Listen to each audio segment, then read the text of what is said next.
Menolak kemitraan. Ini yang dikatakan oleh Bob. Bisnis kok titip-titipan. Kalau untung, yang dititipi dapat lebih banyak. Kalau rugi, uangmu bablas semua. Banyak pakar dan pengusaha yang menyarankan pada calon wiraswastawan agar berkolaborasi dengan pihak lain dalam berbisnis. Kolaborasi atau kemitraan dipandang sangat menguntungkan, karena kedua belah pihak dapat saling memberi dan menutupi kekurangan masing-masing. Seperti biasa, Bob Sadino memiliki pendapat berbeda. Ia tidak mau bermitra dalam membangun bisnis. Baginya, kemitraan hanya akan membuat sengsara. Kalau kita membangun perusahaan bersama orang lain, saya jamin suatu saat akan pecah, ungkap Bob resah. Meski enggan menjelaskan secara detail, Bob mengaku pernah bermitra dengan orang lain dalam membangun usaha. Sayang, kolaborasi tidak berakhir baik, sehingga mereka akhirnya pecah kongsi. Maka saya berkeyakinan berpartner tidak baik. Cukup sekali pengalaman itu dan saya tidak mau mengulanginya lagi, kata Bob. Setelah kemitraan tersebut pecah, Bob memutuskan untuk berjuang sendirian. Ia lebih baik membangun perusahaan sendiri dan meminta bantuan para karyawan atau anak buah untuk mendukungnya. Bob tak pernah mau bekerja sama dengan orang lain dalam level yang sama.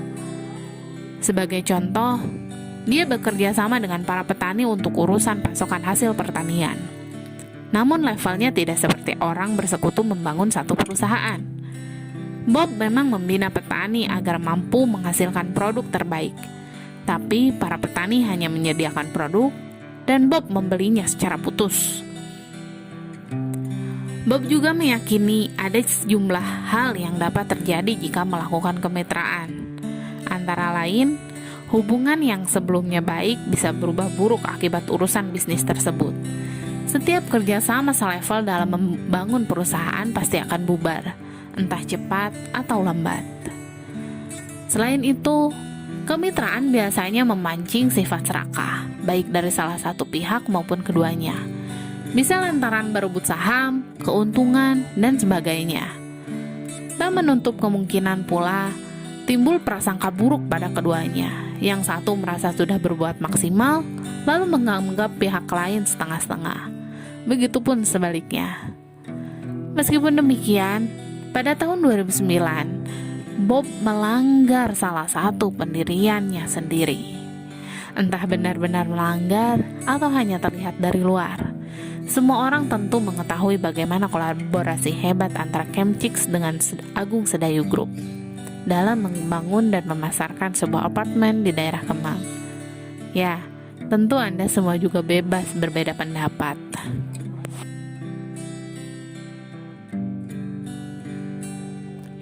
Menceburkan diri secara total. Bob Sadino pernah menyampaikan, orang pintar sering menganggap remeh kata fokus. Buat dia, melakukan banyak hal lebih mengasyikkan. Sementara orang goblok tidak punya kegiatan lain kecuali fokus pada bisnisnya. Sejak memulai usaha pada awal 1970-an hingga akhir hayatnya, Bob setia menekuni agrobisnis. Ia hanya mendalami bisnis ayam potong dengan ayam petelur, daging sapi dan produk olahannya, serta sayur mayur dan produk pertanian. Bob tak pernah terjun ke bisnis lain seperti transportasi atau properti yang diwajibkan beberapa pakar bisnis. Apakah modal Bob tak mencukupi? Oh, tentu saja bukan. Pebisnis sekaliber Bob tak bakal susah untuk membuka usaha di bidang yang lain. Ia memang tak ingin saja. Alih-alih melakukan diversifikasi usaha, dia lebih memilih untuk mempertajam bidang agrobisnis yang sudah lebih dulu digelutinya.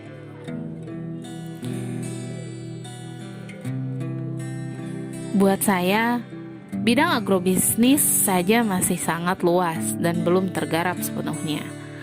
Kenapa saya mesti repot-repot membuka jenis usaha lain?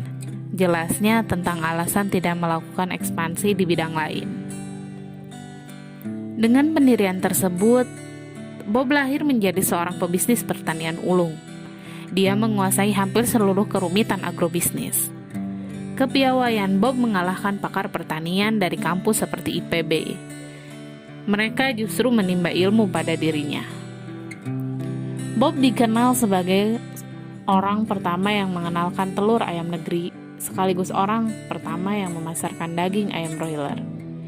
Dia juga yang mempromosikan berbagai jenis sayuran yang belum ada di Indonesia, seperti brokoli dan paprika. Tak hanya itu, cara bercocok tanam hidroponik pun ia populerkan. Inilah bukti bahwa Bob tak hanya pakar di bidangnya, tetapi juga pandai memasarkan produknya. Lebih lanjut, Bob mendirikan Camp Chicks sebagai pusat penjualan bahan pangan berkualitas unggul.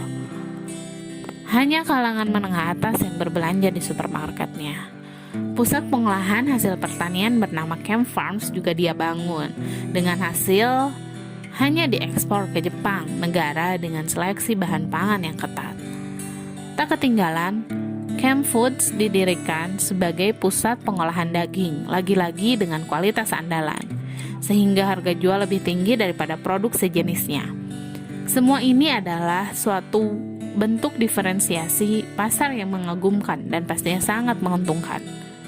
Bob telah membuktikan bahwa bergerak di bidang agrobisnis saja nyatanya mampu berjalan secara optimal. Kuncinya adalah menceburkan diri secara total dengan fokus di bidang tersebut, sembari terus mempertajam kemampuannya mengembangkan produk dan meninggikan nilai jual.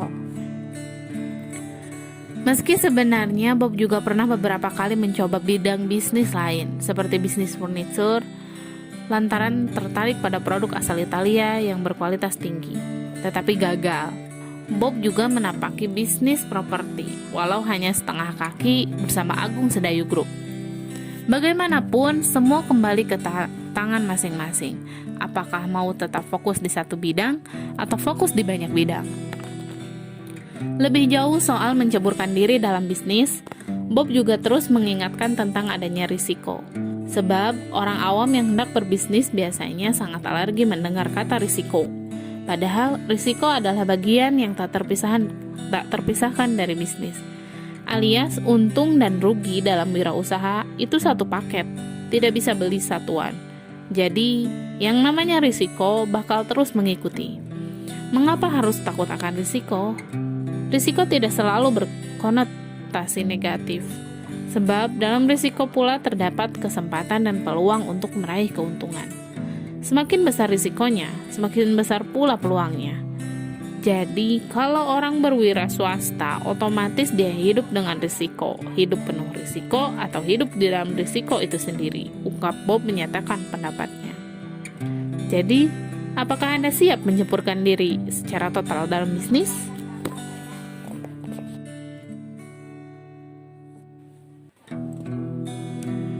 Menjadi istimewa. I wish to have only one Camp Chicks, said Bob Sadino.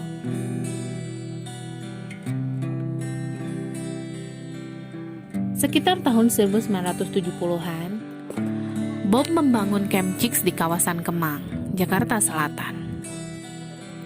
Camp Chicks adalah sebuah supermarket yang membidik segmen kelas atas dan sebagian besar ekspatriat di Jakarta. Segmentasi tersebut terus dipertahankan sampai sekarang, sehingga Camp Chicks tetap digilai dan laris. Dulu saat Camp Chicks belum seperti sekarang, Bob sering sekali mendapat pertanyaan, mengapa Camp Chicks tidak buka cabang? Padahal mungkin mereka pikir untuk ukuran supermarket sebesar itu buka cabang bukan hal sukar. Lantas, mengapa tidak? Mengapa tidak dibuat besar seperti Carrefour? Atau seperti Ranch Market yang meski datang belakangan, namun sudah punya sejumlah cabang? Bob mengaku bosan menjawab pertanyaan demikian. Menurutnya, mengapa orang-orang ini tidak melihat fakta lain, yaitu Camp Chicks masih bisa bertahan begitu lama. Coba lihatlah, berapa banyak supermarket dan hypermarket baru yang membanjiri Jakarta. Mereka semua mengepung Camp Chicks. Namun, nyatanya Camp Chicks tetap ada dan tidak terpengaruh, bukan? Ada juga yang mengatakan dengan membuka cabang baru artinya bisa menyerap tambahan tenaga kerja. Bob menimpali, emangnya bukan membuka lapangan pekerjaan mesti melalui Camp Chicks?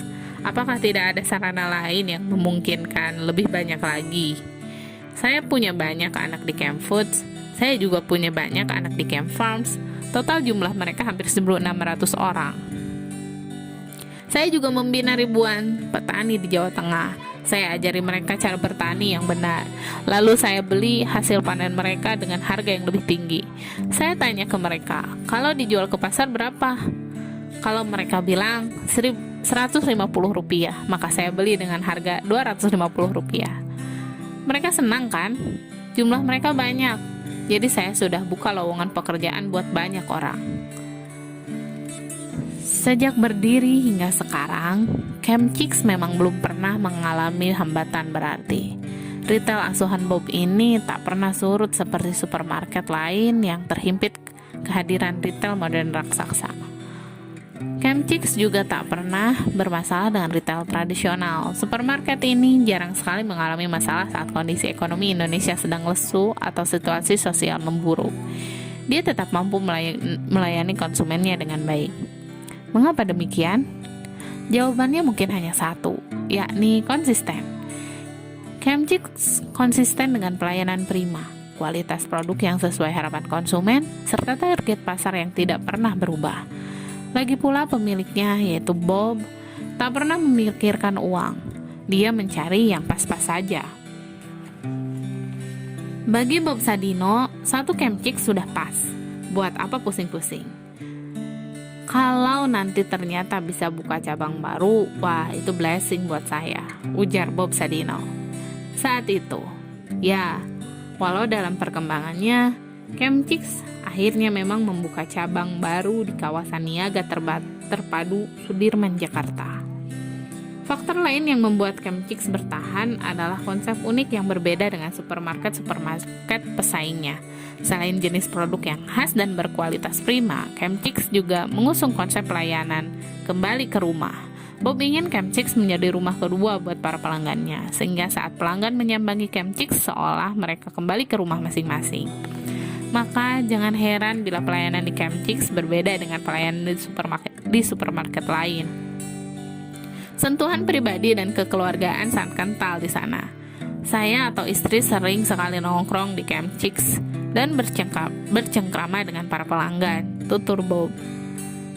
Tentu saja sentuhan kekeluargaan ini tak pernah didapatkan pelanggan di tempat lain. Mana ada pemilik supermarket sekondang Camp Chicks sudi bercakap-cakap dengan pelanggan setiap saat.